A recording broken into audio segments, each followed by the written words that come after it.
영순아, 가은아, 미안하다. 한국의 단 세대뿐인 검정색 벤츠 마이바흐가 고등학교 졸업식장 한복판에 멈춰 섰습니다. 차 문이 열리고 내린 사람은 20년 전 죽은 줄로만 알았던 아버지 명철이었어요. 얼굴도 모른 채 평생 원망만 하고 살았던 아버지가 왜 지금 나타난 걸까요? 20년 전 그날 무슨 일이 있었던 걸까요? 사연 시작 전에 구독과 좋아요 눌러주시고 어디서 듣고 계신지 댓글 남겨주시면 그곳으로 행운이 가득 전달되기를 기도하겠습니다. 명문고등학교 졸업식장은 새로운 출발을 앞둔 청춘들의 열기로 가득했지만 가은은 빌려 입은 졸업가운이 몸에 맞지 않는 듯 연신 어깨를 움츠렸죠. 졸업식장 한쪽에서 들려오는 행복한 웃음소리들은 가은에게는 그저 먼 나라의 이야기처럼 들렸어요. 다들 졸업과 동시에 명문대 입학이라는 화려한 출발선에 서거나 유럽 전역을 도는 해외여행을 계획하며 들떠 있었지만 가은은 그 부잣집 또래들의 대화 속에 결코 섞일 수 없었습니다. 그녀의 시선은 정문 근처에서 낡은 앞치마를 급하게 가방에 쑤셔 넣고 있는 엄마 영순에게 고정되어 있었어요. 영순은 박 회장 댁 사모님의 갑작스러운 호출로 아침부터 욕실 바닥을 기어다니며 청소를 하느라 머리카락이 땀에 젖어 헝클어져 있었습니다. 가은아, 엄마가 너무 늦었지? 사모님이 하필 오늘 손님을 치른다고 하셔서 도저히 손을 뗄 수가 없었어. 이 꼴로 와서 우리 딸 창피하게 만든 건 아닌지 모르겠네. 영수는 거친 손으로 가은의 헝클어진 머리카락을 다듬으며 안절부절 못한 표정으로 말했습니다. 엄마, 그냥 오지 말라니까요. 사모님이 또 눈치 주시면 어떡하려고 그래요? 나 졸업하는 거보다 엄마 마음 편한 게 더 중요하단 말이에요. 가은은 엄마의 갈라진 손등과 코트 깃에 묻은 음식, 자국을 보자 가슴이 미어지는 듯한 통증을 느끼며 미간을 찌푸린 채 말했습니다. 그래도 하나뿐인 내 딸 졸업식인데 어떻게 안 오니? 엄마가 미안해. 얼른 사진 한 장 찍자. 영수는 딸의 날선 반응이 자신에 대한 걱정임을 알기에 억지로 웃음을 지어 보이며 바닥에 떨어진 싸구려 꽃다발을 주워들고 말했습니다. 가은은 엄마가 건넨 꽃다발을 소중히 받아들었습니다. 꽃잎 끝이 조금 시들었지만 가은에게는 그 어떤 명품 가방보다도 무거운 엄마의 희생처럼 느껴졌습니다. 그때 저 멀리서 화려한 밍크 코트를 걸친 박 회장의 아내 한 여사가 수행비서인 김 실장을 대동하고 위압적인 걸음걸이로 다가왔습니다. 한 여사의 아들인 태주는 가은과 같은 반이었고 오늘은 그 집안의 큰 경사날이기도 했습니다. 한 여사는 영순을 발견하자마자 가던 길을 멈추고 눈을 가늘게 뜨며 차가운 목소리로 다가왔습니다. 아니, 아줌마, 오늘 오전 청소 다 끝내고 나온 거 맞아? 부엌 바닥에 물기가 흥건하던데. 여긴 무슨 일이야? 한 여사는 마치 벌레를 본 듯 코끝을 찡그리며 불쾌한 어조로 말했습니다. 사모님, 죄송합니다. 오늘 저희 가은이도 졸업이라 잠깐만 얼굴 보러 나왔습니다. 금방 들어가서 마무리하겠습니다. 영수는 화들짝 놀라 휴대전화를 등 뒤로 감추고 허리를 90도로 굽신거리며 비굴할 정도로 낮은 자세로 말했습니다. 야, 식모딸 너 졸업장 땄다고 팔자가 바뀌는 줄 알아? 우리 집에서 대대손손 일이나 해라. 너희 엄마가 닦은 바닥, 네가 이어서 닦으면 딱이겠네. 태주는 비싼 정장 주머니에 손을 넣은 채 가은을 위아래로 훑어보며 비아냥거리는 투로 말했습니다. 너 방금 뭐라고 했어? 다시 말해봐. 가은은 주먹을 꽉 쥐고 태준의 눈을 똑바로 노려보며 분노에 찬 목소리로 말했습니다. 가은아, 참아. 사모님, 우리 애가 오늘 졸업이라 예민해서 그래요. 제가 대신 사과드릴게요. 영수는 가은의 팔을 끌어당기며 한 여사의 코트, 자락에 묻지도 않은 먼지를 터는 신용을 하며 연신 고개를 숙이며 말했습니다. 아줌마, 교육 좀 잘 시켜. 주인집 아들한테 대드는 건 어디서 배운 버릇이야? 김 실장, 오늘 저 아줌마 일당에서 반 깎아. 감히 집안일도 안 끝내고 기어나와? 한 여사는 가방을 고쳐매며 표독스러운 표정으로 김 실장을 향해 말했습니다. 예, 사모님. 조치하겠습니다. 회장님께서 정문 쪽에 도착하셨다고 합니다. VIP 의전 차량들이 들어오고 있으니 어서 이동하시죠. 김 실장은 시계를 확인하며 감정 없는 목소리로 한 여사의 뒤를 따르며 말했습니다. 가은은 멀어져 가는 그들의 뒷모습을 보며 온몸을 떨었습니다. 자신이 졸업을 하고 사회에 나가 직업을 갖게 되어도 결국 저들의 눈에는 영원히 식모딸일 뿐이라는 사실이 뼛속까지 시렸습니다. 엄마 영수는 바닥에 떨어진 가방을 주워 털며 아무 일도 없었다는 듯 가은의 손을 잡았습니다. 가은아, 엄마는 괜찮아. 저 사람들 원래 저런 거 알잖니. 우리 얼른 사진 찍고 가자. 엄마가 오늘 너 좋아하는 잡채 해줄게. 영수는 붉어진 눈시울을 숨기려 애써 밝은 척하며 딸의 눈치를 보며 말했습니다. 엄마는 자존심도 없어? 저 사람들이 엄마한테 어떻게 하는데 왜 매번 이렇게 당하고만 살아? 가은은 참아왔던 눈물을 터뜨리며 엄마의 손을 뿌리치고 서러운 목소리로 말했습니다. 그때였습니다. 졸업식장의 소란스러운 소음을 단숨에 압도하는 묵직하고 중후한 엔진 소리가 들려왔습니다. 학교 정문을 통과해 운동장 한복판으로 미끄러지듯 들어오는 차는 시가 5억 원이 넘고 한국에는 단 3대밖에 없는 검은색 최신형 벤츠 마이바흐였습니다. 그 위압적인 존재감에 박 회장 일가와 구경하던 사람들은 약속이라도 한 듯 모세의 기적처럼 길을 비켜주었습니다. 차는 마치 정해진 운명처럼 그리고 가장 극적인 순간을 기다렸다는 듯 가은과 영순의 바로 코앞에서 멈춰섰습니다. 김 실장, 저 차 누구 차야? 우리 집 차보다 사양이 훨씬 높은 것 같은데? 오늘 오기로 한 국회의원이라도 타고 있는 거야? 한 여사는 눈을 동그랗게 뜨고 차의 번호판과 엠블럼을 번갈아 훑어보며 의아한 어조로 말했습니다. 글쎄요, 사모님, 오늘 오시기로 한 내빈 명단에는 저런 급의 의전, 차량을 타실 분이 없는 것으로 압니다만 제가 바로 확인해 보겠습니다. 김 실장 역시 당혹스러운 듯 태블릿 PC를 급하게 두드리며 이마에 맺힌 식은 땀을 닦으며 말했습니다. 운전석에서 검은 선글라스를 낀 경호원이 내리더니 절도 있는 동작으로 뒷좌석 문을 열었습니다.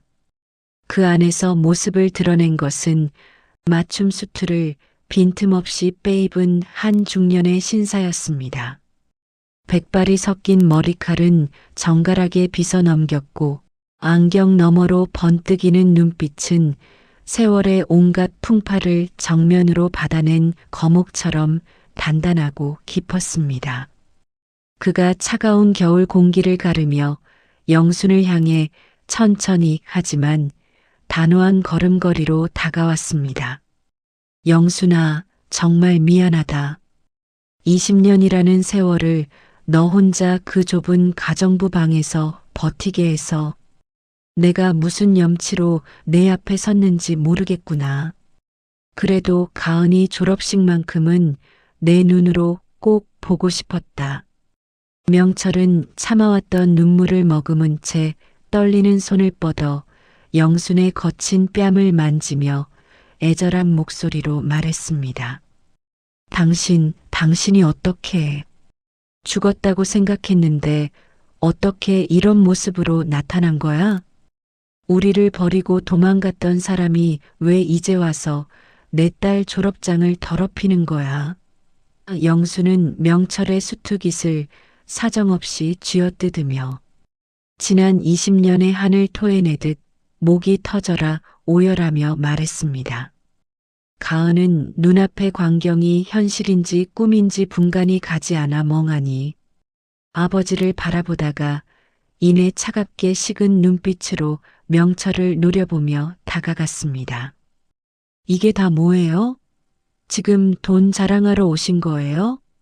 우리 엄마가 남의 집에서 구정물에 손 담그고 식모살이 할 때 당신은 어디서 이런 기름진 생활을 한 거냐고요.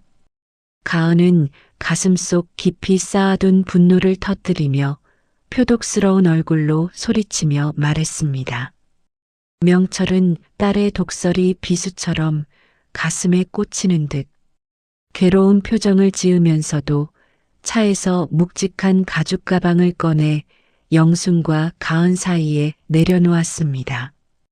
가방이 벌어지며 그 안에는 낡은 통장, 뭉치와 함께 20년간 명철이 처절하게 살아온 기록들이 쏟아져 나왔습니다. 한 여사님, 우리 집사람 그동안 부려먹느라 고생 많으셨습니다. 이제 그 집 청소는 다른 사람 알아보셔야겠네요. 우리는 오늘 이 저택을 비울 거니까요. 명철은 곁에서 돌석상처럼 얼어붙은 한 여사를 서늘한 눈빛으로 쏘아보며 당당한 미소를 지은 채 말했습니다. 이보세요. 명철 씨? 당신이 어떻게, 당신 분명히 그때 거제도 바다에서 사라졌다고 들었는데 이게 도대체 어떻게 된 일이야? 한 여사는 귀신이라도 본 듯 뒷걸음질 치며 파르르 떨리는 목소리로 말했습니다. 명철은 아무런 대꾸 없이 영순과 가은을 부드럽게 감싸 안았습니다.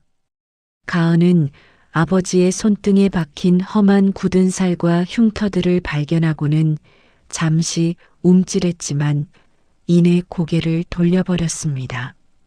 명철은 정중하게 허리를 숙여 벤치의 뒷문을 직접 열어주었습니다.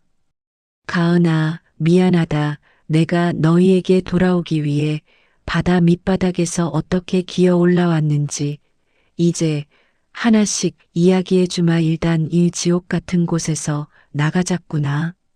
명철은 가은의 손등을 덮은 흉터를 가슴 아프게 바라보며 고개를 깊게 숙인 채 말했습니다. 대체 20년 동안 어디 있었던 거예요? 왜 우리를 찾지 않았어요? 왜 이제야 나타난 거냐고요. 벤츠 뒷좌석에 숨막히는 정적 속에서 가은은 창밖을 응시하며 쉴 새 없이 흐르는 눈물을 닦아내며 떨리는 목소리로 말했습니다.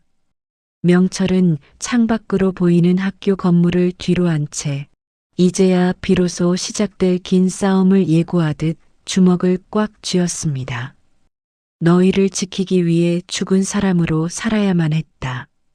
박 회장이 가진 모든 것을 무너뜨릴 힘을 가질 때까지 아빠는 하루도 편히 잠든 적이 없단다.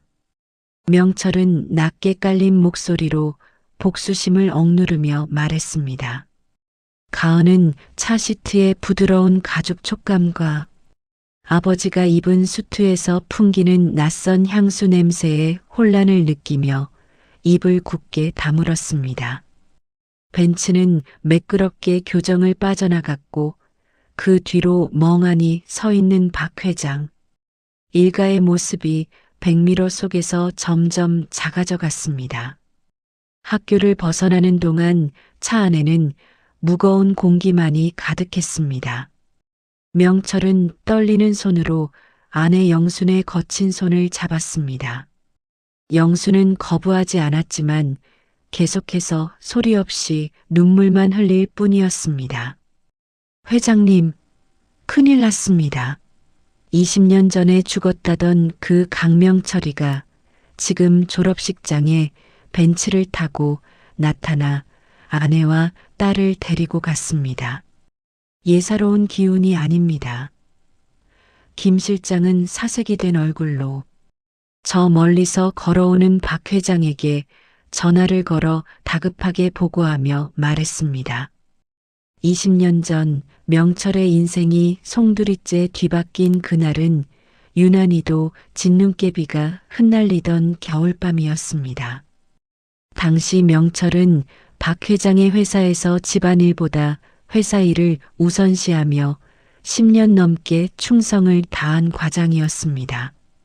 그는 드디어 서울 변두리에 내 집 마련의 꿈을 이뤘고 아내 영순과 돌이 지난 딸 가은을 위해 성실하게 빚을 갚아나가던 평범한 가장이었습니다. 하지만 박 회장은 자금난으로 회사가 휘청거리자 가장 믿음직하고 순진했던 명철을 포함한 몇몇의 직원을 제물로 삼기로 결심했습니다. 강 과장 자네, 이번에 우리 계열사 미래 에너지 주식이 상장하는데 이건 하늘이 준 기회야. 내부 정보니까 자네한테만 살짝 알려주는 건데 상장하자마자 10배는 우습게 뛴다네. 자네 그 집 담보로 대출 좀 받아서 여기 다 몰아넣게. 남는 돈으로는 강남에 있는 더 큰 집으로 이사 가야지 않겠어? 박 회장은 명철의 어깨를 친근하게 감싸주며 세상에서 가장 인자한 스승 같은 미소를 띠고 말했습니다. 회장님, 이 집은 저랑 제 아내가 피땀 흘려 마련한 전 재산입니다. 혹시라도 잘못되면 저희는 길거리로 나앉아야 합니다. 제발 다시 한번 생각해 주십시오. 저에게는 아내와 뱃속에 있는 아기뿐입니다. 명철은 박 회장이 내민 서류 뭉치를 보며 떨리는 손을 감추지 못한 채 겁에 질린 표정으로 말했습니다. 허허, 이 사람아. 내가 강 과장을 친동생처럼 생각해서 주는 천금 같은 기회인데 왜 그렇게 겁이 많아? 모자란 담보대출은 내가 개인 보증까지 확실하게 서줄 테니 걱정 말게. 나 박용우를 못 믿는 건 아니겠지? 박 회장은 불쾌하다는 듯 짐짓 엄한 표정을 지으며 명철의 심리를 교묘하게 압박하는 서늘한 어조로 말했습니다. 결국 명철은 박 회장의 보증 약속만 믿고 전 재산인 아파트를 담보로 사채와 은행 대출을 닥치는 대로 끌어모아 주식을 샀습니다. 그러나 상장 당일 박 회장은 미리 빼돌린 차명 주식들을 시장에 무차별적으로 쏟아부어 수백억의 시세 차익을 챙기고 잠적했습니다. 미래 에너지의 주가는 순식간에 하한가로 곤두박질 쳤고 일주일 만에 상장 폐지 결정이 내려졌습니다. 명철에게 남은 것은 수억 원의 빚더미와 은행의 압류 통보, 그리고 사채업자들의 살벌한 협박뿐이었습니다. 회장님, 제발 문 좀 열어주십시오. 회장님이 보증 서주신다고 하셨지 않습니까? 제 집이 내일 경매로 넘어간답니다. 제발 살려주십시오, 회장님. 명철은 폭우가 쏟아지는 박 회장의 저택 대문 앞에서 손에 피가 날 정도로 문을 두드리며 처절하게 울부짖으며 말했습니다. 강 과장아, 투자는 본인 책임이라는 거 유치원생도 아는 상식 아닌가? 그리고 네가 회사 공금을 횡령해서 주식 투자를 했다는 증거를 내가 이미 검찰에 넘겼어. 조용히 사라지는 게 네 마누라랑 딸 신상에 좋을 거다. 안 그러면 그들도 무사하지 못할 테니까.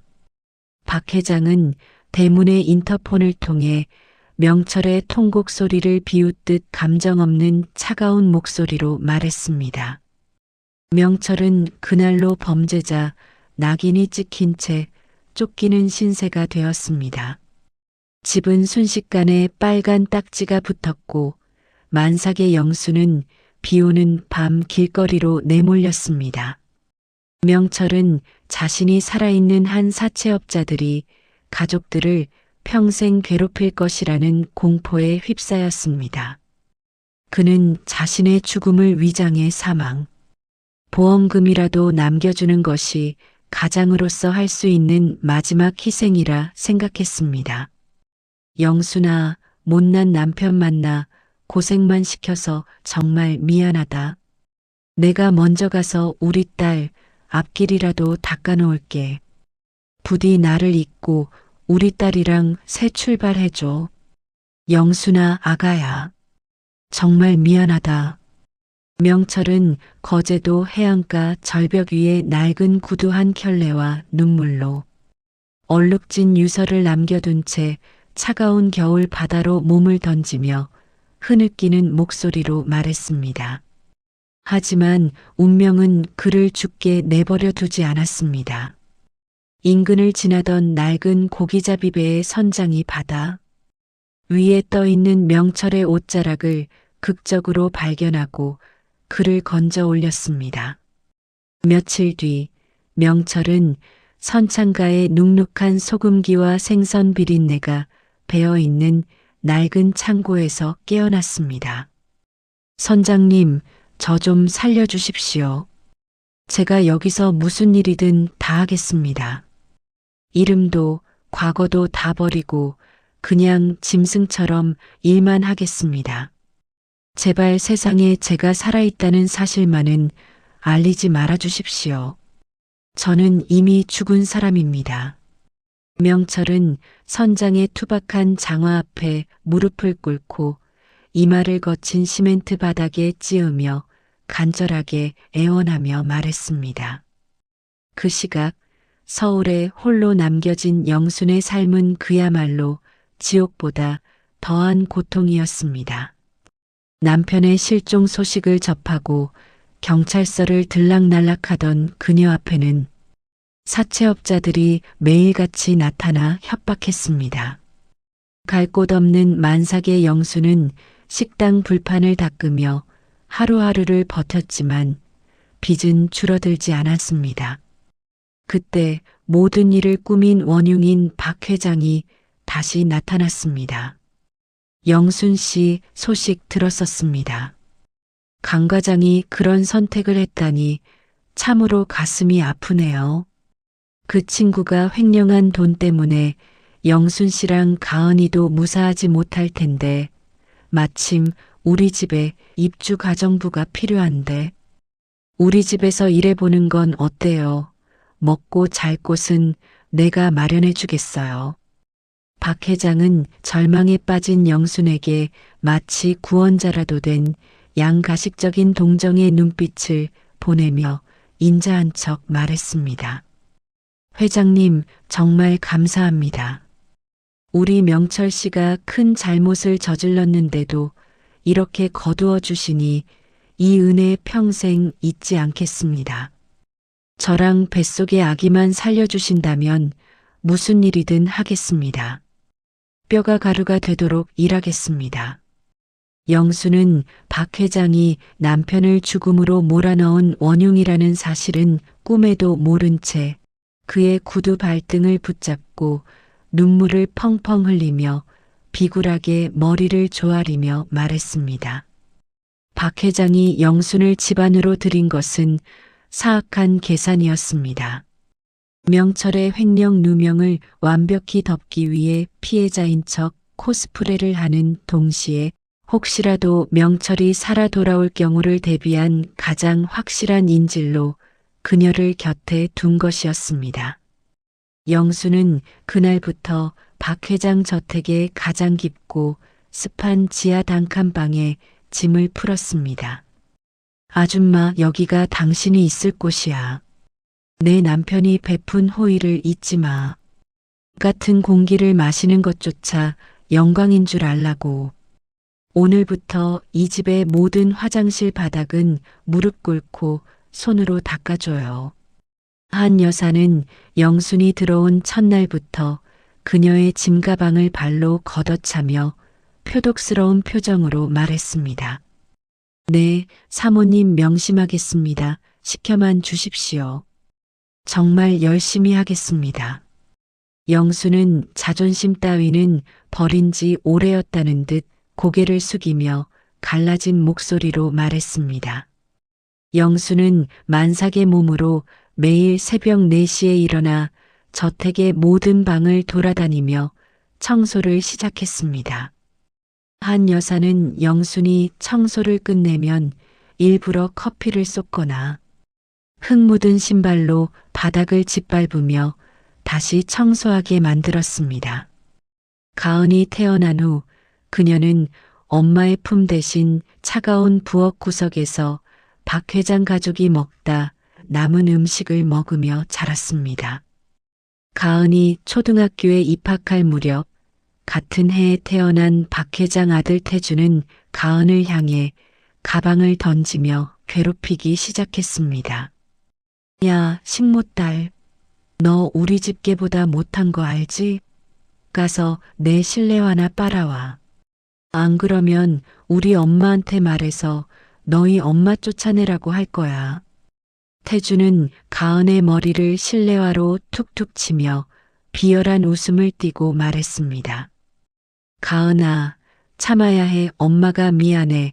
우리가 여기서 나가면 갈 곳이 없단다. 태준 도련님 말 잘 듣고 학교 공부만 열심히 해, 알았지? 영수는 부엌 구석에서 몰래 눈물을 닦으며 가은의 작은 손을 꼭 잡고 간절한 어조로 말했습니다. 그렇게 10년, 20년이 흘렀습니다. 영순의 손가락 마디마디는 걸레질 때문에 굵어지고 뒤틀렸으며 무릎은 연골이 다 닳아 비가 오는 날이면 통증에 몸부림쳐야 했습니다. 그럼에도 영수는 박 회장에게 매달 빚을 갚아나갔습니다. 하지만 사실 그 빚은 박 회장이 조작한 가짜 장부에 기재된 것이었습니다. 영수는 평생 갚아도 끝나지 않을 굴레 속에 갇힌 것이었습니다. 한편 거제도의 유령 김씨가 된 명철은 처절하게 살아남았습니다. 그는 새벽에는 거친 파도와 싸우며 그물을 올렸고 낮에는 수백 미터 깊이의 탄광 막장에서 숨도 쉬기 어려운 분진을 마시며 곡괭이를 휘둘렀습니다. 그의 피부는 소금기와 탄가루에 절어 시커멓게 변했고 손톱은 몇 번이나 빠졌다가 다시 돋아났습니다. 선장님, 저는 이제 고통도 느껴지지 않습니다. 그저 제 가족들이 서울 하늘 아래 어딘가에서 숨쉬고 있다는 생각만 하면 이 지옥 같은 갱도도 천국 같습니다. 더 힘든 일 없습니까? 명철은 선장이 건네는 독한 소주를 단번에 들이켜며 텅 빈 눈으로 정면을 응시하며 말했습니다. 명철은 번 돈의 90%를 박 회장에게 가짜 횡령금을 갚는다는 명목으로 하지만 실제로는 주식 계좌에 묻어두기 위해 익명으로 저축했습니다. 그는 박 회장이 자신에게 억지로 떠넘겼던 그 휴지 조각 주식들을 포기하지 않았습니다. 그는 전직 수석 연구원답게 해당 기업의 기술이 언젠가는 빛을 발할 것임을 직감하고 있었습니다. 그리고 기적이 일어났습니다. 그 회사가 보유했던 전고체 배터리 원천 기술이 세계 최대의 에너지 기업에 인수되면서 주식은 10원 단위에서 수십만 원 단위로 폭등했습니다. 명철이 10년 넘게 피눈물을 흘리며 모아둔 주식 수량은 상상조차 할 수 없는 거액이 되었습니다. 살았다. 정말 살았어. 영순아, 가은아, 아빠가 간다. 이제 이 지옥 같은 거제도 바다를 떠날 수 있어. 20년을 버틴 보람이 있어.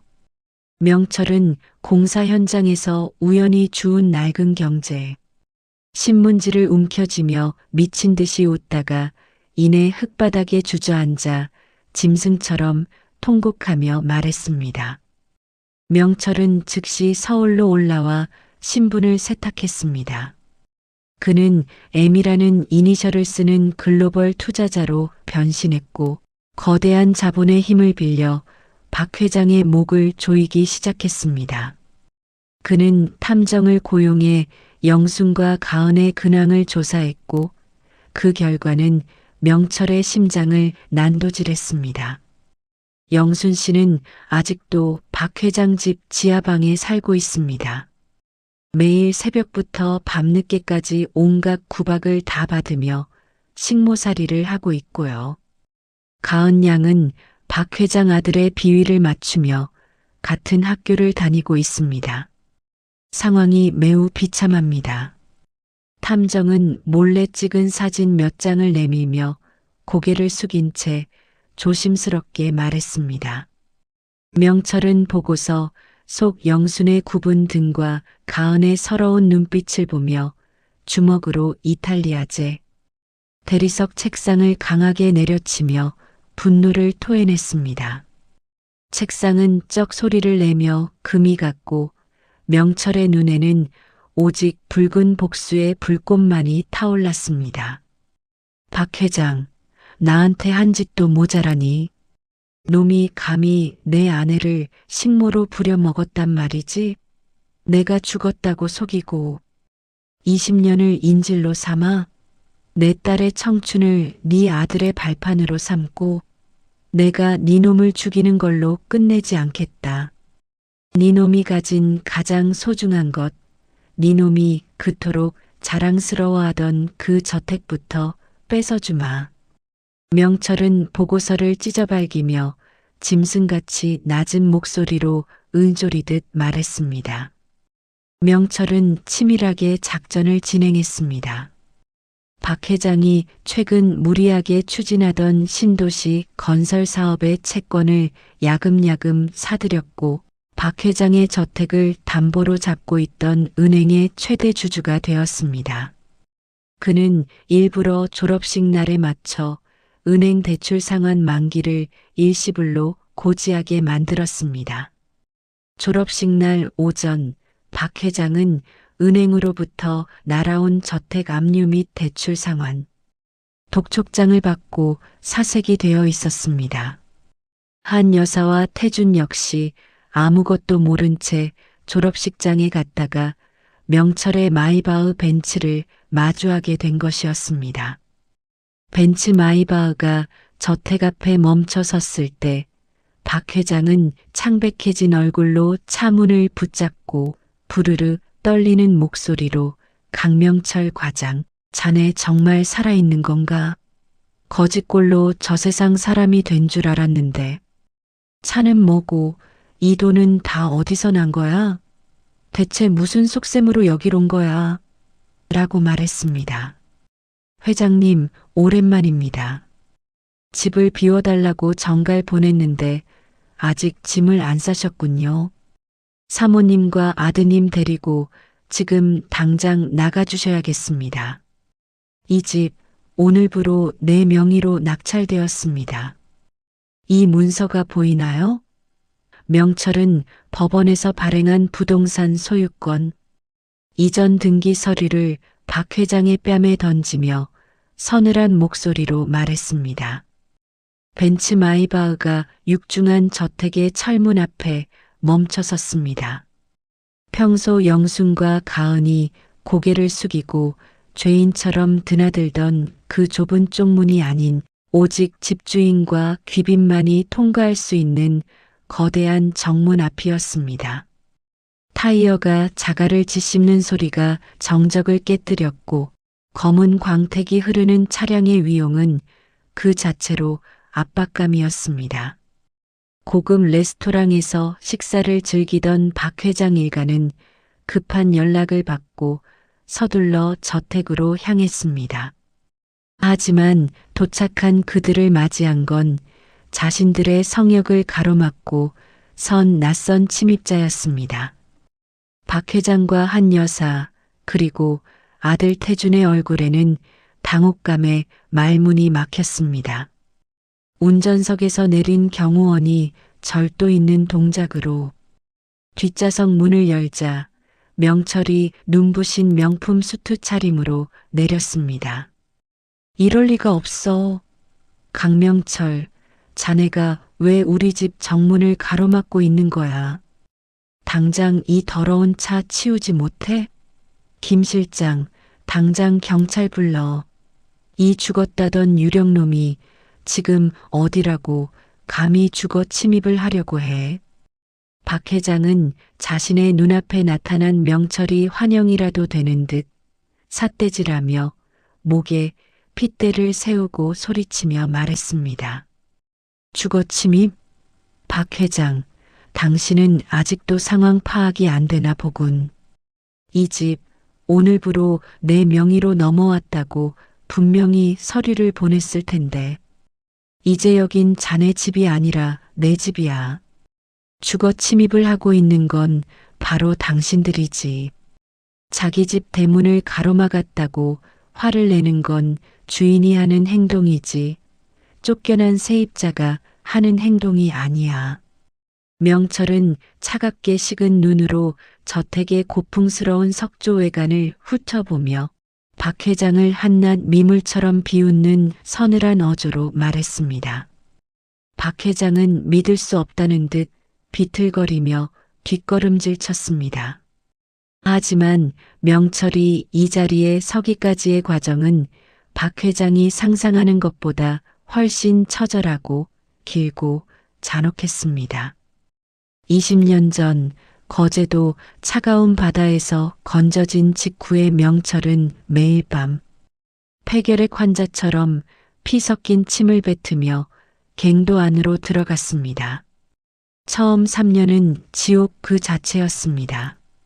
새벽 4시에 일어나 선창가에서 얼음 섞인 생선 상자를 날랐고 낮에는 수십 미터 아래의 탄광 막장에서 곡괭이를 휘둘렀습니다. 손가락 마디마디는 갈라져 진물이 멈추지 않았고 영양실조로 머리카락이 한 움큼씩 빠졌습니다. 하지만 명철은 과거 미래 에너지의 수석 연구원이었던 자신의 천재적인 두뇌를 잊지 않았습니다. 그는 갱도 구석에서 광부들이 쓸모없는 돌덩이라며 던져버리는 희귀 광석들에 주목했습니다. 선장님, 저기 버려진 원광들 제가 좀 가져가도 되겠습니까? 그냥 고향 생각이 나서 돌수집이나 좀 하려고 합니다. 어차피 버려질 것들이니 제가 치우는 셈치고 허락해 주십시오. 명철은 선장에게 비굴할 정도로 허리를 숙이며 가장 낮은 자세로 흙 묻은 손을 비비며 말했습니다. 그날부터 명철의 복수는 화학적으로 시작되었습니다. 그는 낮에는 탄광 일을 하고 밤에는 잠을 자는 대신 폐선 창고에 자신만의 은밀한 실험실을 차렸습니다. 고철상에서 주워온 정제기와 깨진 시험관, 그리고 암시장에서 구한 황산과 질산 같은 위험한 약품들이 그의 유일한 친구였습니다. 그는 5년 동안 아무도 모르게 히토류 원광을 농축하고 정제했습니다. 정제 과정에서 발생하는 황화수소 가스를 마셔 폐가 망가지고 시력이 나빠졌지만 그는 방독면도 없이 수건 한 장으로 입을 막은 채 실험에 매진했습니다. 그가 추출한 란타넘과 세륨 농축액은 당시 첨단 산업의 쌀이라 불리던 반도체 연마제의 핵심 성분이었습니다. 그는 이 농축액을 들고 일본 야쿠자와 연계된 밀항선을 탔습니다. 폭풍우가 치는 대한해협 한복판에서 명철은 가방을 뺏으려는 선원들과 사투를 벌였습니다. 이 가방엔 내 마누라의 굽은 등과 내 딸의 눈물이 들어있다. 누구든 건드리면 살아서 이배를 내리지 못할 줄 알아라. 명철은 깨진 소주병을 들고 자신의 허벅지를 찔러 고통으로 정신을 차리며 광기 어린 목소리로 외치며 말했습니다. 그렇게 목숨을 걸고 일본 정밀 화학업체와 성사시킨 첫 계약금 50억 원. 명철은 그 돈으로 복수의 기틀을 닦았습니다. 그는 박 회장의 주거래 은행 임원들의 도박빚을 대리 변제해주며 그들의 은밀한 스폰서가 되었습니다. 그들이 건네주는 내부 정보를 통해 박 회장이 신규 사업을 추진할 때마다 교묘하게 핵심 부지를 미리 선점했고 박 회장이 해외로 빼돌리던 비자금 루트에 자신의 빨대를 꽂았습니다. 박 회장이 강남에 빌딩을 지을 때 명철은 그 빌딩의 하청업체들을 인수하여 공사 대금을 부풀리게 했고 결국 박 회장이 막대한 위약금을 물게 하여 자금난에 빠뜨렸습니다. 회장님, 이 집만 넘어간 게 아닙니다. 회장님이 그토록 아끼시던 장학재단의 출연, 자산과 계열사 지분 40%도 이미 강명철 씨 측으로 매각되었습니다. 회장님은 오늘 아침 긴급 이사회에서 해임되셨습니다. 이제 회장님 명의로 된 재산은 얼마 남아있지 않습니다. 심지어 지금 신고 계신 그 구두조차 압류 리스트에 포함되어 있습니다. 김 실장은 태블릿 PC를 내밀며 이제는 남이 된 박 회장을 향해 감정 없는 로봇처럼 차가운 목소리로 말했습니다. 해임? 내가 평생을 바쳐 일군 내 회사에서 내가 해임됐다고? 김 실장, 너 이 자식, 너도 한패지? 강명철, 너 대체 어디서 도둑질이라도 한 거야? 아니면 나라를 팔아먹었어? 니놈 주제에 어떻게 이런 천문학적인 돈을 만져? 이건 사기야, 무효란 말이야. 내 인맥이 서울 바닥에 널렸어. 박 회장은 눈이 뒤집힌 채 명철의 수트깃을 잡으려 달려들며 짐승처럼 울부짖으며 말했습니다. 도둑질은 당신 전문 분야 아니었나? 나는 당신이 쓰레기라고 내팽개친 땅 밑에서 보물을 일궈냈고 당신이 흘린 오물을 닦으며 그 가치를 배웠어.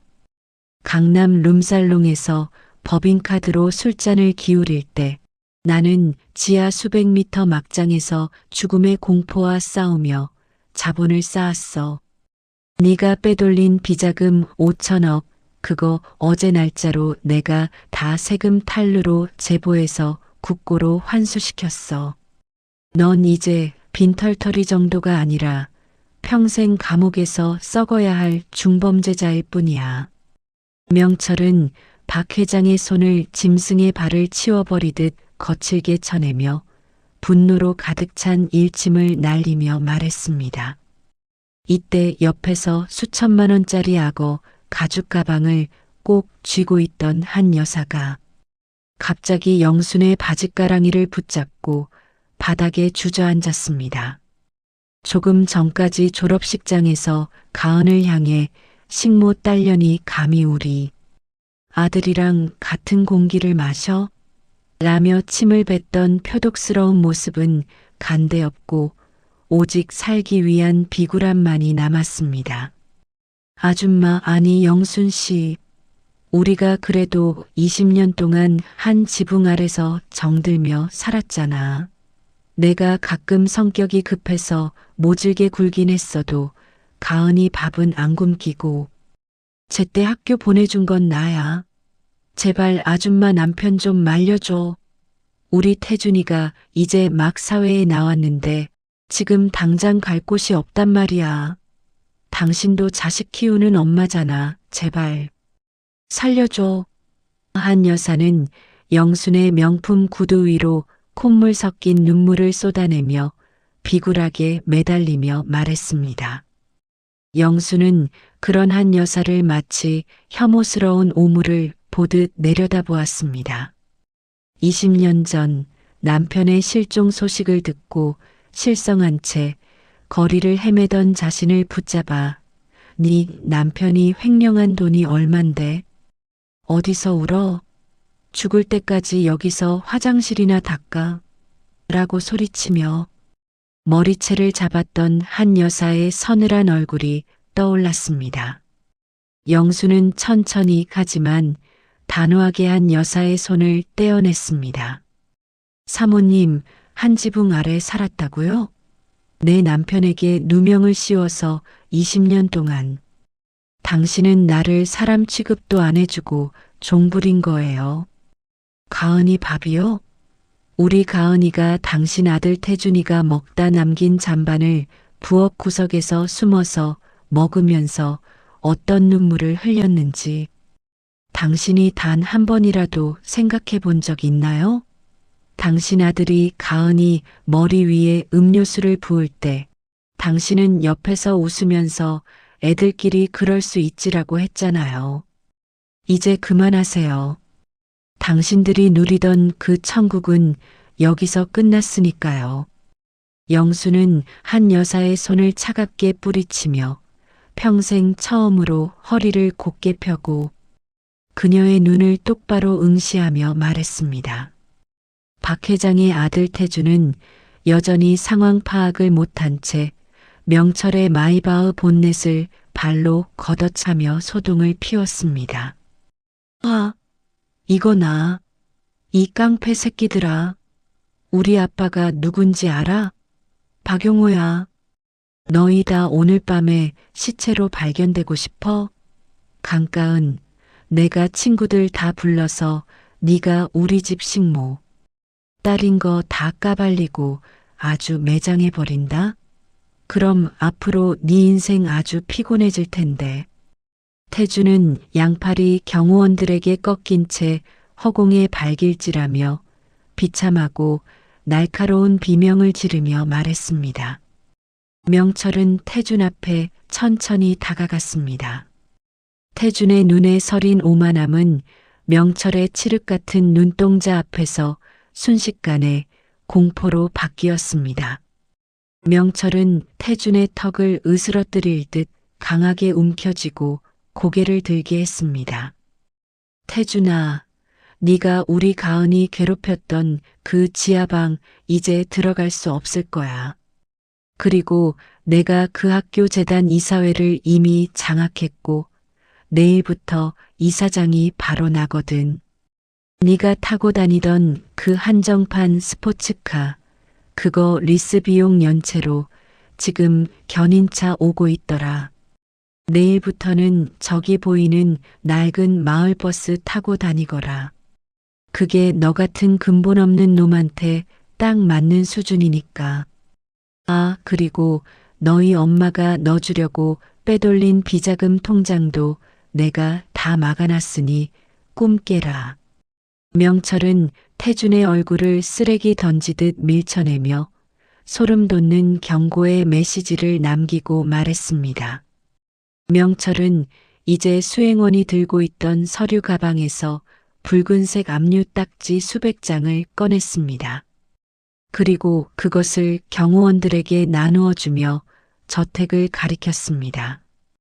김 실장, 지금부터 시작해. 이 저택의 정문 대리석부터 저기 보이는 수입 소나무, 현관문, 거실의 샹들리에까지 전부 압류 딱지 붙여. 수저 하나, 접시 하나라도 밖으로 나가는 순간 절도죄로 형사 고소할 거니까 명심해. 그리고 박 회장 일가는 지금 당장 저택 밖으로 끌어내. 아, 저 한 여사가 들고 있는 악어 가죽 가방, 그것도 회사 돈으로 산 거니 압수해. 명철은 손목 시계를 한번 훑어보고는 마치 사형 선고를 내리는 판사처럼 냉혹한 목소리로 말했습니다. 이건 내 가방이야. 못 줘. 내 명품들이라고. 강명철 너. 이 천한 놈이 어디서 감히 내 물건에 손을 대. 한 여사는 가방을 품에 안고 바둥거렸으나 경호원들의 힘에 밀려 가방을 빼앗기고 정문 밖으로 질질 끌려나갔습니다. 강 과장, 제발. 영순 씨, 내가 잘못했어. 내가 당신들 먹여 살려준 공을 생각해서라도 한 번만 봐줘. 나 박용호야. 내가 이대로 무너질 것 같아? 내 인맥들이 가만히 있지 않을 거야. 살려줘, 명철아. 박 회장은 정문 기둥을 붙잡고 손톱이 깨질 정도로 매달리며 비굴하기 층이 없는 목소리로 울며 애원했습니다.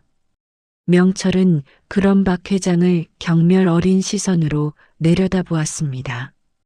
그는 경호원들에게 눈짓을 보냈고 박 회장 일가는 짐짝처럼 들려 저택의 정문 밖 차가운 시멘트 바닥으로 내던져졌습니다. 20년 전 명철이 비 오는 밤 쫓겨났던 그 자리, 그 차가운 아스팔트였습니다. 여보, 가은아, 이제 가자. 저 문은 이제 우리를 가로막는 장벽이 아니라 우리를 지켜주는 성벽이 될 거야. 이 집을 사기 위해 우리가 보낸 20년의 세월이 결코 헛되지 않았음을 이제 증명해 줄게. 당신들이 흘린 눈물 한 방울까지 다 계산해서 돌려받을 거야. 명철은 아내와 딸의 어깨를 감싸 안고 저택의 육중한 현관문을 향해 당당하게 걸어갔습니다. 현관에 들어서자 수억 원을 호가하는 크리스탈 샹들리에가 세 사람을 환하게 비추었습니다. 명철은 거실 한복판에 서서 벽면을 가득 채우고 있던 박 회장의 대형 유화, 초상화를 직접 떼어내 바닥에 내동댕이 쳤습니다. 유리가 박살나는 소리와 함께 박 회장이 쌓아 올린 20년의 허위 가득한 왕국이 완전히 무너져 내렸습니다. 여보, 정말 꿈만 같아요. 내가 매일 새벽마다 무릎을 꿇고 닦던 이 차가운 대리석 바닥이 이제 정말 우리 집 바닥인가요? 나 이제 새벽에 눈 뜨면서 오늘 무슨 모욕을 들을까? 가은이가 또 어디서 맞고 오지는 않을까? 걱정 안 해도 되는 거죠? 박 회장, 그 인간이 또 횡령금 갚으라고 협박하는 소리 안 들어도 되는 거죠? 영수는 거실 중앙 소파에 깊숙이 앉아 가슴을 부여잡고 오열하며 말했습니다. 그래, 이제 당신이 이 집의 주인이야. 내일부터는 당신이 명령을 내리고 당신이 이 집의 법이 되는 거지. 저 인간들이 우리에게 뺏어간 청춘과 자존심, 내가 이 저택의 벽지 하나하나까지 다 금으로 바꿔서라도 보상해 줄게. 당신 손에 물 한 방울 안 묻히게 해줄게. 가은아, 너도 이제 하고 싶은 공부 마음껏 해. 아빠가 전 세계에 있는 명문대는 다 네 앞에 가져다 놓을 테니까. 명철은 두 사람의 손을 포개어 잡으며 감격에 젖어 떨리는 목소리로 말했습니다. 명철은 거실 테이블 위에 자신이 20년 동안 거제도에서 써왔던 때 묻은 일기장과 낡은 통장 뭉치, 그리고 박 회장의 비자금 추적 장부들을 올려두었습니다. 그 통장들에는 명철이 거제도에서 죽을 고비를 넘기며 벌어들인 돈들과 박 회장의 숨통을 죄기 위해 치밀하게 계산된 복수의 도표들이 빼곡히 적혀 있었습니다. 박 회장, 넌 이제부터가 진짜 시작일 거야. 네가 아내와 딸한테 내줬던 그 습기 차고 쥐가 나오던 지하방. 거기서 네 처랑 아들이랑 같이 살면서 매일 아침 내가 켜는 이 저택의 화려한 불빛을 올려다봐.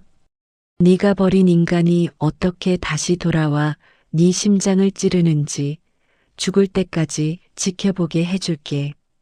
법정에 설 때까지 네 죄를 뼈저리게 반성해라. 명철은 창밖으로 보이는 정문 밖 차가운 시멘트 바닥에서 비를 맞으며 절규하는 박 회장 일가를 보며 서늘한 미소를 지으며 말했습니다. 가평의 산자락 끝에 위치한 박 회장의 낡은 별장은 이제 더 이상 휴식의 공간이 아니었습니다. 전기는 간신히 들어왔으나 낡은 형광등은 초조하게 끊임없이 깜빡거리며 기분 나쁜 기계음을 내뱉었습니다. 명철은 그들을 이곳에 가두었지만 굶기거나 매질하지 않았습니다. 대신 그는 인간의 가장 약한 고리인 탐욕과 생존 본능을 건드리는 미끼를 던졌습니다. 거실 낡은 목재 테이블 위에는 명철이 남기고 간 두툼한 서류 봉투 하나가 놓여 있었습니다. 여보, 이거 봐. 내 말이 맞지? 강명철, 그놈도 결국 돈 앞에서는 흔들리는 거야. 여기 적힌 것 좀 보라고.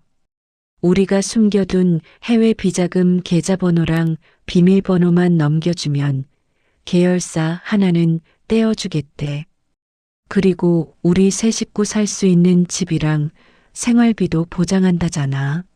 한 여사는 서류를 움켜쥐고 며칠 만에 처음으로 눈에 생기를 띠며 탐욕스러운 목소리로 속삭였습니다. 그녀의 손은 떨리고 있었고 눈에는 광기 어린 희망이 서려 있었습니다. 박 회장은 창가에서 타들어가는 담배를 연신 빨아들이며 그 서류를 노려보았습니다. 20년 전 자신이 짓밟았던 강명철이 이토록 자비로울 리 없다는 본능적인 공포가 엄습했습니다. 하지만 지금 그에게 남은 카드는 아무것도 없었습니다. 거실 바닥에는 먼지가 굴러다녔고 고급 실크 벽지 대신 곰팡이가 핀 벽지가 그의 몰락을 증명하고 있었습니다. 당신 좋아하지 마. 이건 명철이가 우리한테 던진 쥐덫이야. 우리가 비자금을 실토하는 순간 그걸 증거로 우리를 영원히 감옥에 쳐넣으려는 속셈일 수도 있다고. 그놈은 지금 우리를 시험하고 있는 거야. 우리가 서로를 얼마나 쉽게 배신할 수 있는지 구경하려는 거라고. 박 회장은 창틀을 쥐어뜯으며 갈라진 목소리로 아내의 어리석음을 경계하듯 말했습니다. 그의 목소리에는 20년 전 명철을 제거할 때의 단호함은 사라지고 오직 초조함만이 남아 있었습니다. 그때 방 안에서 거칠게 문을 열고 태준이 튀어나왔습니다. 그는 여전히 사태의 위중함을 깨닫지 못한 채 오직 자신의 화려했던 일상이 중단된 것에 대해서만 짐승 같은 울분을 쏟아내고 있었습니다. 그의 머리는 며칠째 감지 하나 떡이 져 있었고 입고 있는 명품 티셔츠에는 흙탕물이 튀어 있었습니다. 아빠, 엄마, 지금 그게 중요해? 나 오늘 강남 클럽 대관 파티 위약금 고지서 날아왔단 말이야. 내 친구들이 단톡방에서 나보고 집 망해서 잠수 탔냐고 비웃고 난리 났어. 나 내일 친구들이랑 유럽 여행 가기로 한 비행기 티켓도 취소됐대. 아빠 숨겨둔 비상금 있잖아. 그거 좀 꺼내줘. 나 지금 당장 가야 된다고. 내 체면이 뭐가 돼? 태주는 발을 구르며 마치 빼앗긴 장난감을 되찾아달라는 어린아이처럼 비참하게 칭얼거렸습니다. 박태준, 제발 정신 좀 차려. 지금 우리 집안이 풍비박산 났어. 아빠는 구속 위기고 엄마는 길거리에 나앉게 생겼는데 고작 해외여행 타령이야? 네가 지금껏 쓴 그 돈들이 다 어디서 나온 줄 알아? 아빠가 강명철 같은 사람들 피눈물 나게 해서 뺏은 돈이야. 이제 그 샘물이 말랐단 말이다. 네가 마신 샴페인이 누군가의 피눈물이었다는 걸 아직도 모르겠어. 박 회장은 참다 못해 태준의 뺨을 세차게 휘둘러 쳤습니다. 짝 하는 고막을 울리는 파열음과 함께 태준의 고개가 돌아갔습니다. 평생 매 한 번 들어본 적 없던 아버지가 자신을 때렸다는 사실에 태준은 멍한 표정으로 서 있었습니다. 하지만 그의 눈에는 반성이 아니라 자신의 욕망을 막아선 아버지에 대한 원망과 증오가 서리기 시작했습니다. 그는 아버지를 노려보며 속으로 생각했습니다. 아빠만 아니었으면, 아빠가 더 완벽하게 처리했으면 이런 일 없었잖아. 다 아빠 잘못이야. 아빠가 나한테 해준 게 뭐야? 맨날 돈 자랑만 했지. 결국 식모 아저씨한테 다 뺏기고 이 상구석에 나를 가뒀잖아. 나 여행 못 가면 아빠 아들 안 해. 나 강명철 아저씨 찾아가서 아빠 비자금 어디 있는지 다 말해버릴 거야.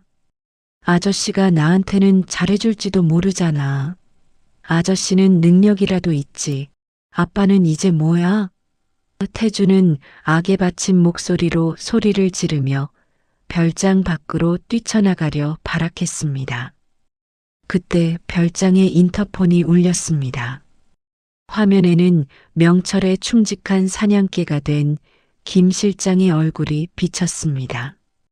그의 뒤로 보이는 저택의 화려한 배경은 박 회장의 눈을 더욱 아프게 찔렀습니다. 회장님, 강 회장님께서 최종 전원을 보내셨습니다.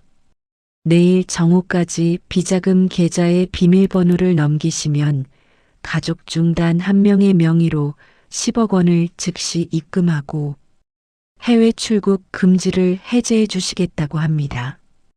단 한 명입니다. 누가 그 돈의 주인이 되어 자유를 찾을지는 세 분이 합의하십시오. 만약 정오까지 답이 없으시면 이 별장의 모든 공급을 끊고 강제 철거를 시작하겠습니다. 김 실장의 무미건조한 목소리가 거실을 가득 채우자 별장 안의 공기는 순식간에 얼어붙었습니다. 조금 전까지 가족이라는 울타리 안에 있던 새. 사람의 눈빛에 서로를 향한 불신과 사리에 가까운 탐욕이 서리기 시작했습니다. 10억 원 그리고 자유. 그것은 지옥 같은 이 별장에서 나갈 수 있는 유일한 동아줄이었고 동시에 서로를 밟고 올라서야 하는 사다리였습니다. 여보, 태준이는 아직 어려서 돈 관리 못해. 그 돈 일단 내 명의로 받아야 해. 그래야 나중에 당신 옥바라지도 하고 우리가 다시 일어설 기반을 만들지. 당신은 지금 수사 대상이라 돈 받아봐야 바로 압류당할 거 아냐. 내가 밖에서 사람들을 매수해서 당신 형량도 줄여줄게. 나 믿지? 한 여사는 박 회장의 손을 잡으며 비굴할 정도로 빠르게 머리를 굴리는 어조로 말했습니다. 하지만 그녀의 눈은 이미 박 회장의 품속에 있을 비상장부의 위치를 훑고 있었습니다. 엄마, 내 해외 유학 비용이 우선이지. 그리고 나만이라도 해외 나가서 자리 잡아야 나중에 엄마 아빠를 데려올 거 아냐. 아빠 나한테 줘. 아빠 나 사랑한다며. 내가 그 돈으로 해외 나가서 사업이라도 해볼게. 여기 있어봐야 감옥밖에 더 가. 나라도 살아야 박씨 집안대가 이어질 거 아냐. 엄마 아빠는 이제 늦었잖아. 태주는 엄마의 팔을 뿌리치며 아버지의 바짓가랑이를 붙잡고 애원했습니다. 박 회장은 두 사람을 번갈아 보며 허탈한 헛웃음을 터뜨렸습니다. 자신이 평생을 바쳐 지켰던 가족이라는 성벽이 명철이 던져준 10억이라는 작은 균열 앞에 이토록 처참하게 무너지는 꼴이 가증스러웠습니다. 그는 자신이 짐승을 키웠음을 깨달았습니다. 이게 강명철의 수법이었어. 우리를 굶기는 게 아니라 우리 서로의 목을 물어뜯게 만드는 거였어. 태준아, 여보. 정신 차려. 그 돈 받는 순간 우리는 강명철의 영원한 노예가 되는 거야. 그놈은 우리가 서로 배신하는 걸 즐기고 있다고. 제발 가족답게 행동해. 박 회장은 머리를 감싸 쥐고 소리를 질렀지만 이미 탐욕에 눈이 먼 아내와 아들에게는 들리지 않았습니다. 그날 밤 별장 안은 거대한 심리전의 장이 되었습니다. 태주는 아버지가 잠든 사이 그의 품속을 뒤져 비밀 장부를 찾으려 손을 뻗었고 한 여사는 거실 구석에서 영순에게 몰래 전화를 걸어 나만 살려주면 남편의 모든 이중 장부 위치를 폭로하겠다. 남편이 비자금을 해외 어디에 숨겼는지 내가 다 안다고 속삭였습니다. 20년을 함께한 부부도 눈에 넣어도 아프지 않다던 아들도 이제는 서로가 자신의 자유를 가로막는 장애물일 뿐이었습니다. 그 시각 명철은 화려한 저택의 서재에서 모니터를 통해 이 모든 광경을 지켜보고 있었습니다. 화면 속 박 회장 일가는 서로를 의심하며 뜬 눈으로 밤을 지새우고 있었습니다. 명철의 옆에는 영순과 가은이 따뜻한 차를 마시며 앉아 있었습니다. 거실에는 은은한 클래식 음악이 흐르고 있었고 벽난로에서는 장작이 타는 기분 좋은 소리가 들렸습니다. 여보, 정말 저 사람들이 저럴 줄 알았나요? 고작 10억에 서로를 팔아치우려 들다니요. 저런 사람들을 위해 평생을 바쳤던 거예요? 엄마가 저 사람들 밥해주고 청소해준 시간들이 너무 아까워요. 가은은 화면 속 한 여사의 비굴한 표정을 보며 씁쓸한 미소를 지으며 말했습니다. 가은아, 저들은 가족을 사랑한 게 아니라 가족이라는 껍데기 안에 있는 자신들의 안락함을 사랑한 거야. 그 안락함이 사라지면 저들에겐 타인보다 못한 경쟁자일 뿐이지. 저게 저들의 본 모습이야. 내가 거제도에서 죽어갈 때 저들은 저택에서 웃으며 파티를 했지. 이제 그 웃음이 비명이 되어 돌아오는 거야. 명철은 찻잔을 내려놓으며 마치 연극의 결말을 다하는 연출가처럼 여유로운 목소리로 말했습니다. 다음 날 아침 태주는 결국 넘지 말아야 할 선을 넘었습니다. 그는 아버지가 화장실에 간 사이 박 회장의 외투 안감에 숨겨져 있던 비상, 금고의 열쇠와 계좌 정보를 촬영해 명철에게 전송했습니다. 오직 자신의 해외여행을 가기 위한 자금을 마련하기 위해서였습니다. 그는 문자를 보내며 쾌재를 불렀습니다. 이제 드디어 이 지긋지긋한 곳을 탈출이다. 아저씨, 저 태준이에요. 아빠 금고 위치랑 비밀번호 보냈어요.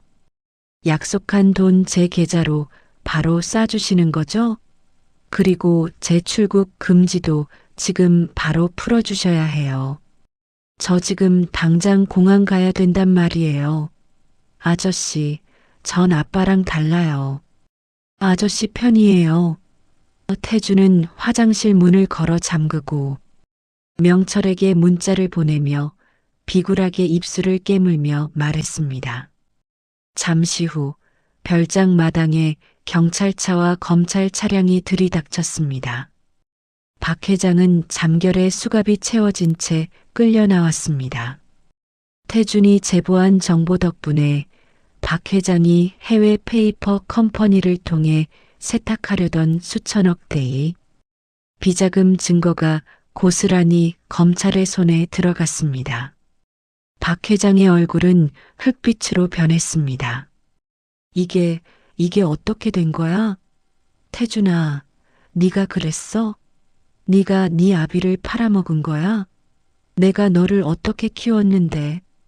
박 회장은 연행되는 와중에도 아들을 향해 믿을 수 없다는 듯 울부짖었습니다. 아빠, 어차피 아빠는 끝났잖아. 나라도 살아야지. 아빠가 그랬잖아. 세상은 이기는 놈이 장땡이고, 강한 놈이 정이라고. 나 이제 여행 갈 거야. 아빠 죄는 아빠가 다 안고 가. 이게 다 아빠가 가르쳐준 방식이야. 태주는 경찰 뒤에 숨어 아버지를 외면하며 뻔뻔하고도 악에 바친 목소리로 소리쳤습니다.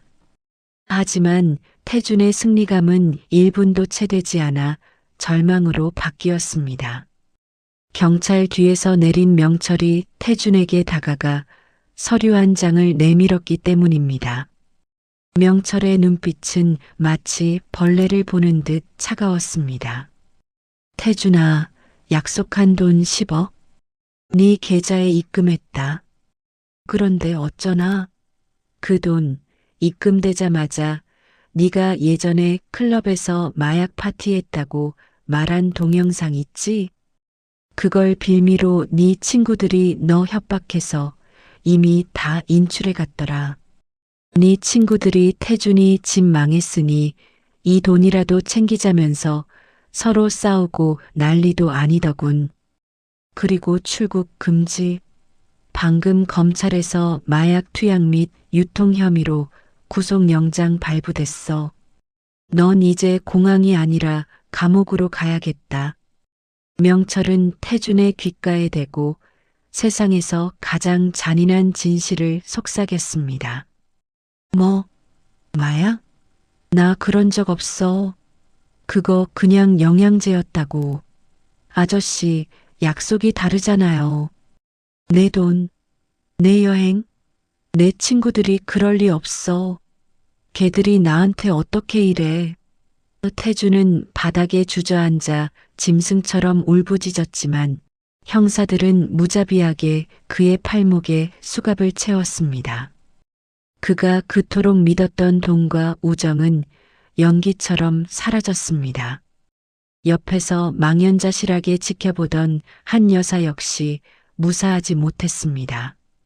명철은 그녀에게 영순이 지난 20년간 당했던 모든 정신적 피해와 가사, 노동 착취에 대한 민사소송장을 건넸습니다.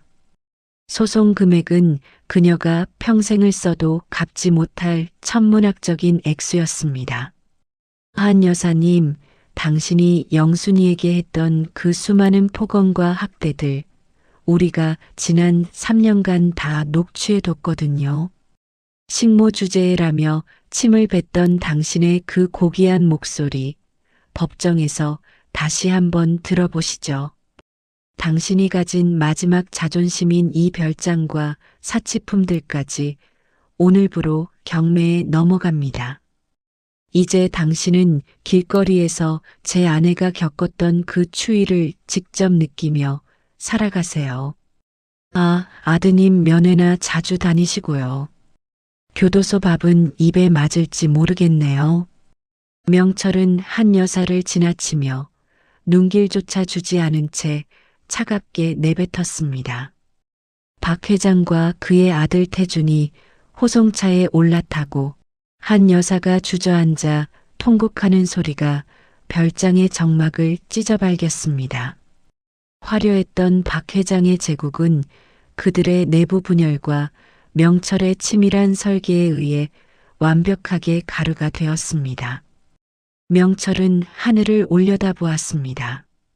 20년 전 거제도 바다 밑바닥에서 보았던 그 차갑고 외로웠던 달빛이 이제는 자신을 향해 따뜻하게 웃어주는 것 같았습니다. 저택으로 돌아온 명철은 영순과 가은의 손을 잡고 거실에 섰습니다. 박 회장의 초상화가 떼어진 자리에는 명철과 영순, 가은이 함께 웃고 있는 가족 사진이 걸렸습니다. 그 사진 속 가족의 모습은 그 어떤 보석보다 빛나고 있었습니다. 여보, 가은아, 이제 정말 끝났어. 이제 우리 인생에 저 사람들은 지워진 이름들이야. 우리, 이제 진짜 우리 집에서 우리 이름으로 행복하게 살자.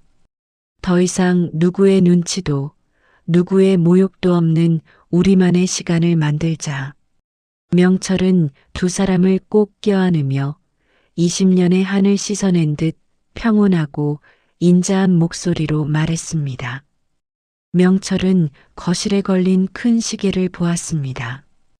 이제는 누구의 눈치도 볼 필요 없는 오직 그들 가족만을 위한 정직한 시간이 흐르기 시작했습니다.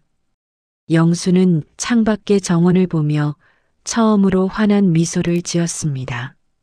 자신이 평생 무릎을 꿇고 닦았던 이 집이 이제는 자신을 따뜻하게 품어주는 안식처가 되었음을 느꼈습니다. 그 시각 교도소로 향하는 호송차 안에서 박 회장과 태주는 서로를 향해 침을 뱉으며 욕설을 내뱉고 있었습니다. 너 같은 놈을 자식이라고 믿은 내가 미친 놈이지. 아빠가 나한테 해준 게 뭔데? 나 이렇게 만든 건 다 아빠야. 아빠가 무능해서 이렇게 된 거잖아. 그들의 비명과 원망은 차가운 철창 안으로 서서히 사라져 갔습니다. 서로를 죽일 듯 노려보는 그들의 눈에 가족의 정 따위는 이미 메말라 있었습니다. 명철은 서재 창가에 서서 넓은 정원을 내려다보았습니다. 영순이 무릎을 꿇고 잡초를 뽑던 그 정원, 가은이 구석에서 숨죽여 울던 그 나무 아래를 보며 명철은 깊은 숨을 내뱉었습니다. 20년간 그를 지탱해온 복수라는 거대한 동력이 멈춘 자리에는 허무함이 아닌 투명한 정적이 찾아와 있었습니다. 여보, 부동산에서 연락 왔어요. 저택 매매 계약서 준비됐대요. 이제 정말 이 집을 떠나게 되네요. 영순이 조용히 서재 문을 열고 들어오며 말했습니다. 그녀의 손에는 이제 고무장갑 대신 따뜻한 김이 모락모락 피어오르는 찻잔이 들려 있었습니다. 그녀의 얼굴에는 오랜 세월 그녀를 억눌렀던 가난과 멸시의 그늘이 걷히고 제 나이보다 훨씬 젊어 보이는 평온한 빛이 감돌았습니다. 그래요, 이 집은 우리에게 집이 아니라 거대한 관이었어. 박 회장의 욕심이 담긴 이 벽돌 하나하나를 다 치워버려야 우리 가족의 진짜 인생이 숨을 쉴 수 있겠지. 여보, 고생 많았고 다시 나를 믿어줘서 고마워. 이 집 바닥을 닦으며 보냈던 당신의 20년을 내가 다 씻어내 줄 수는 없겠지만 이제부터는 당신이 걷는 모든 길이 꽃길이 되게 할게. 명철은 영순의 거친 손마디를 부드럽게 맞잡으며 대답했습니다. 명철은 이 저택을 단순히 최고가에 판 것이 아니었습니다. 그는 이 집을 매각한 수익금 전액을 박 회장에게 착취당했던 하청업체 노동자들과 영순처럼 가가 노동자로 평생을 고생하며 권리를 찾지 못한 이들을 위해 기부하기로 했습니다. 탐욕의 상징이었던 공간을 나눔의 시작으로 바꾼 것입니다. 그것이 명철이 생각하는 진정한 복수의 완성이자 박 회장의 흔적을 이 세상에서 가장 가치 있게 지우는 방법이었습니다. 짐을 정리하는 날, 가은은 자신의 방에서 두꺼운 유학 서류들과 전공 서적들을 챙기고 있었습니다. 그녀는 박 회장의 아들 태준에게 당했던 수치와 모욕을 딛고 이제는 자신의 실력으로 당당히 세상에 서기로 결심했습니다. 그녀가 선택한 전공은 아동인권과 국제사회복지였습니다. 자신과 같은 아픔을 겪는 아이들이 더 이상 자본의 논리에 희생되지 않기를 바라는 간절한 마음에서였습니다. 아빠, 나 이 가방만 챙기면 끝이야. 이 저택에서 가져갈 건 내 공부 책들밖에 없네. 다른 화려한 옷들이나 보석들은 다 두고 갈래. 그건 내게 아니었던 것 같아. 가은이 밝은 미소를 지으며 명철에게 다가왔습니다. 잘 생각했다, 가은아. 진짜 네 것은 머릿속에 든 지식과 내 가슴 속에 있는 따뜻한 마음뿐이야. 아빠가 너를 위해 쌓아둔 재산보다 내가 스스로 쌓아 올린 내 인생이 훨씬 더 자랑스럽다. 명철은 대견한 듯 딸의 어깨를 토닥였습니다. 아빠, 사실 나 예전에 박태준이 괴롭힐 때 정말 죽고 싶었거든. 근데 아빠가 돌아온 날 나 결심했어. 아빠처럼 강해져서 나도 누군가를 지켜주는 사람이 되겠다고. 아빠, 나 유학 가서 정말 열심히 할게. 강명철의 딸이라는 게 부끄럽지 않게. 가은은 명철을 꼭 껴안으며 눈시울을 붉혔습니다. 공항에서 가은을 배웅한 명철과 영수는 곧장 제주도로 향하는 비행기에 몸을 실었습니다. 그들이 도착한 곳은 제주의 서쪽 끝 에메랄드빛 바다가 파도 소리를 연주하는 한적한 마을이었습니다. 그곳에는 명철이 지난 몇 달간 정성 들여 지은 작은 목조주택이 기다리고 있었습니다. 이 집은 화려한 대리석이나 금박 장식 대신 제주의 현무암과 거친 나무결을 그대로 살린 집이었습니다. 사방으로 난 큰 창문으로는 제주의 햇살과 바람, 그리고 바다 냄새가 온전히 드나들었습니다. 여보, 저기 좀 봐요. 정말 바다가 마당 앞까지 와 있는 것 같아요. 거제도 바다랑은 정말 다르네요. 여긴 물빛이 어쩜 이렇게 맑을까요? 영수는 집 앞에 펼쳐진 투명한 바다를 보며 아이처럼 기뻐하며 백사장으로 달려나갔습니다. 명철은 영순의 뒤를 따라 걸으며 함께 바다를 바라보았습니다. 20년 전 그가 박 회장에 의해 바다로 던져졌을 때 느꼈던 바다는 차갑고 어두운 죽음의 공간이었습니다. 숨이 막히고 사지가 얼어붙던 그 공포의 기억이 지금 눈앞에 따뜻한 제주 바다에 의해 서서히 씻겨나가는 것을 느꼈습니다. 이제 바다는 그에게 생명의 공간이자 새로운 시작을 축복하는 무대가 되었습니다. 이제 더 이상 누구의 눈치도 보지 맙시다. 아침에 늦잠을 자고 싶으면 정오까지 자도 되고 종일 바다만 보고 싶으면 멍하니 앉아 있어도 돼. 당신이 평생 남의 집 밥상을 차리느라 정작 당신 밥은 서서 먹었잖아. 이제는 내가 당신을 위해 매일 아침을 차릴게. 당신이 하고 싶었던 거, 보고 싶었던 거, 이제 다 하면서 살자. 명철의 목소리는 파도 소리처럼 깊고 울림이 컸습니다. 두 사람은 마당 한쪽에 작은 텃밭을 일구었습니다. 예전 별장에서 박 회장 일가가 억지로 했던 고통스러운 형벌로서의 노동이 아니라 씨앗을 뿌리고 싹이 돋는 것을 관찰하며 자연의 정직함을 배우는 즐거운 일상이었습니다. 영수는 직접 키운 상추와 깻잎을 씻으며 콧노래를 흥얼거렸고 명철은 마당 한쪽 평상에 앉아 해외에 있는 가은에게 보낼 편지를 썼습니다. 편지지에는 제주의 바람 향기가 배어들었습니다. 저녁이 되면 두 사람은 테라스에 앉아 노을이 바다 위로 지는 장관을 감상했습니다. 붉게 물든 하늘 아래에서 명철은 영순에게 예전에는 차마 하지 못했던 깊은 속마음을 털어놓았습니다. 사실 복수를 준비하면서 내 마음속에도 박 회장 못지않은 검은 괴물이 자라고 있다는 걸 느꼈을 때가 있었어. 상대를 무너뜨리기 위해 나 또한 추악해져야 한다는 사실이 가끔은 견디기 힘들었지. 하지만 당신과 가은이를 생각하며 버텼어. 우리가 저들처럼 괴물이 되지 않고도 진실과 정의로 이길 수 있다는 걸 세상에 증명하고 싶었거든. 이제 그 괴물을 이 바다에 영영 던져버렸어.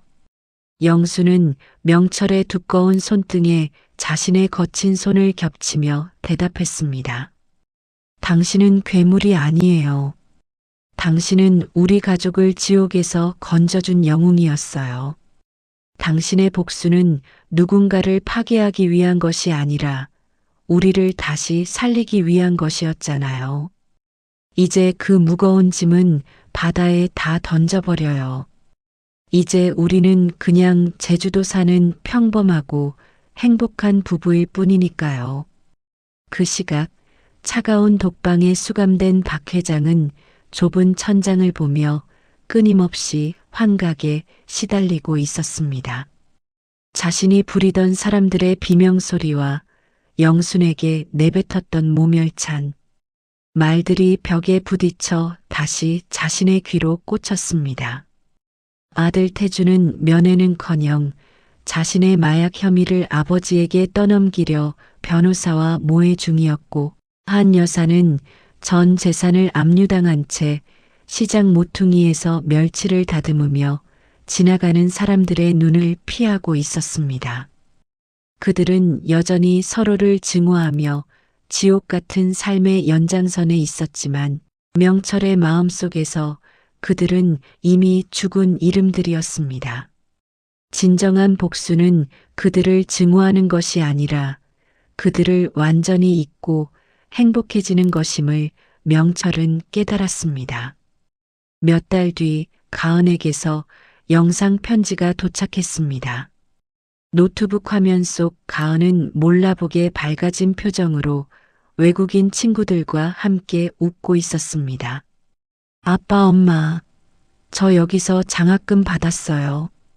교수님이 제 과제 주제였던 사회적 약자를 위한 연대에 대해 극찬해 주셨어요.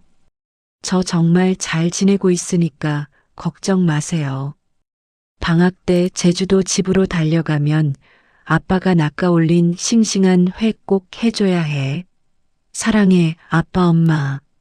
화면 속에서 환하게 웃는 가은의 모습은 명철과 영순에게 그 어떤 수천억의 돈보다 그 어떤 통쾌한 복수보다 큰 행복을 주었습니다.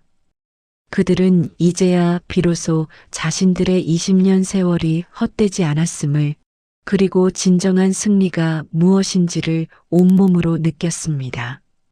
제주의 밤은 깊어갔습니다. 명철과 영수는 나란히 누워 창밖으로 들려오는 규칙적인 파도 소리를 자장가 삼아 잠이 들었습니다. 더 이상 자다가 벌떡 깨어나는 악몽은 없었습니다. 더 이상 가슴을 짓누르는 증오도 없었습니다.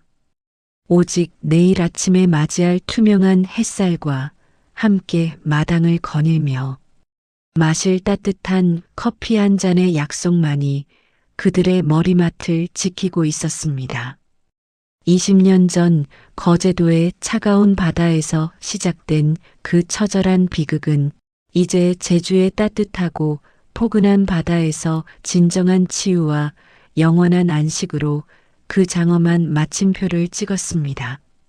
명철은 꿈속에서 바다 위를 평화롭게 항해하는 돛배 한 척을 보았습니다. 그 배에는 사랑하는 영순과 가은이 서로를 마주보며 웃고 있었습니다. 그들은 이제 과거의 무거운 그림자에서 완전히 벗어나 눈부시게 빛나는 새로운 미래를 향해 노를 젓고 있었습니다. 바다는 잔잔했고 바람은 그들의 뒤에서 따뜻하게 불어오고 있었습니다. 인생의 이막은 이제야 진정으로 시작되었습니다. 20년이라는 긴 세월, 자신의 위치에서 차가운 증오를 견디고 마침내 따뜻한 제주의 바다 앞에 선 명철 씨 가족의 이야기. 여러분은 어떻게 들으셨나요? 살다 보면 내 진심이 외면당하고 억울한 눈물로 밤을 지새워야 하는 순간들이 참 많습니다. 오늘 명철 씨의 가족이 보여준 인내의 시간은 어쩌면 지금 이 영상을 함께 듣고 계신 여러분의 이야기일지도 모르겠습니다. 우리는 살아가며 때로 감당하기 힘든 파도를 만나기도 하고 소리 없는 눈물을 삼키며 어두운 터널을 지나기도 합니다. 하지만 오늘 명철 씨가 우리에게 보여준 진정한 승리는 상대를 무너뜨리는 것에서 끝나는 것이 아니었습니다. 그것은 바로 소중한 사람들과 함께 평화로운 일상을 되찾고 다시 웃을 수 있는 용기를 갖는 것이었습니다. 혹시 지금 홀로 긴 터널을 지나며 인생의 거친 파도 앞에 서 있는 분이 계신가요? 명철 씨가 마침내 제주의 푸른 바다를 만났듯 당신이 버텨온 그 시간들도 결코 헛되지 않았음을 믿어 의심치 않습니다. 당신의 노력은 결코 당신을 배신하지 않을 것이며 차가웠던 당신의 바다에도 반드시 따뜻한 봄볕이 내리쬐 날이 올 것입니다. 당신은 충분히 잘해왔고 이제 행복해질 자격이 있습니다. 명철 씨의 사연을 끝까지 함께 지켜봐 주시고 새로운 시작을 응원해 주신 시청자 여러분께 진심으로 고개 숙여 감사의 인사를 전합니다. 여러분의 삶에도 언제나 잔잔한 파도와 평온한 안식이 머물기를 기원하겠습니다. 귀한 시간 내어 시청해 주셔서 감사합니다.